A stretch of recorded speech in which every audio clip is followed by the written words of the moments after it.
സദസ്സിന് നമസ്കാരം. ഞാൻ ഇന്നിവിടെ പറയാൻ പോകുന്നത് കൊച്ചു കഥാപ്രസംഗമാണ്. എന്തെങ്കിലും തെറ്റുകുറ്റങ്ങളുണ്ടെങ്കിൽ ക്ഷമിക്കണേ. ദൂരെ ദൂരെ മാമലങ്ങൾ എന്നുമെന്നും ഭൂമരങ്ങൾ പച്ചയിൽ കുളിച്ചു നിൽക്കുമെന്റെ കേരളം. പണ്ട് പണ്ട് കേരളത്തിൽ മഹാബലി എന്ന രാജാവുണ്ടായിരുന്നു.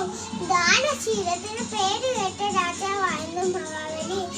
മാവേലി നാടും കാലം മനുഷ്യരെല്ലാരും ഒന്നുപോലെ മാമോളത്തോടെ നശിക്കും കാലം അബദ്ധമാർക്കും തൊട്ടില്ല താനും. ഈ വരികൾ പോലെ മനോഹരമായിരുന്നു മഹാബലിയുടെ കേരളം.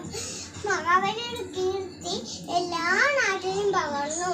കള്ളവുമില്ല, ചതിയുമില്ല, എല്ലോളമില്ല, പൊളിവച്ചേർണം. ഇത് നമ്മുടെ ദേവരാജാവ് പറഞ്ഞു.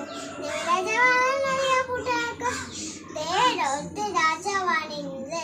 മഹാബലിയുടെ കീർത്തി അക്ഷയ പൂണ്ടെന്ന് മഹാവിഷ്ണുവിനെ കാണാൻ പോയി.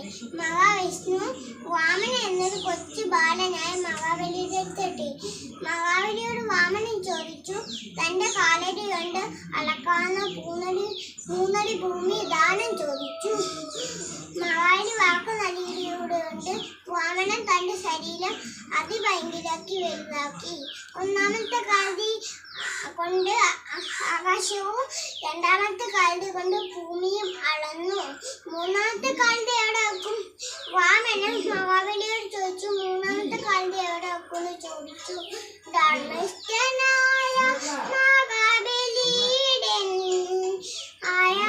ദേവനെ കാണുന്നേരം ധർമ്മിഷ്ഠനായ ഭഗവാന്റെ മുമ്പിൽ ശിരസ്സു നമിക്കാന്ന മഹാബലിക്ക് മറ്റൊന്നും ചിന്തിക്കേണ്ടി വന്നില്ല. മൂന്നാമത്തെ കാലത്ത് തന്റെ ശിരസ് വെച്ചോളൂന്ന് മഹാബലി വാമനോട് പറഞ്ഞു.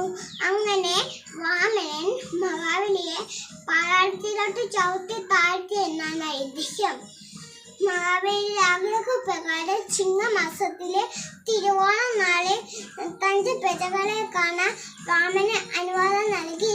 അങ്ങനെ മഹാബലി നാട് കാണാമെന്ന വിശ്വാസത്തിൽ നമ്മൾ ആ ദിവസം ഓണം ആഘോഷിക്കുന്നു. ഓണം വന്നല്ലോ, പൊന്നോണം വന്നല്ലോ, ഓണത്തപ്പം വിരുന്നിരിക്കുന്ന ആള് വന്നല്ലോ. ഓണം വന്നല്ലോ, പൊന്നോണം വന്നല്ലോ, ഓണത്തപ്പം വിരുന്നിരിക്കുന്ന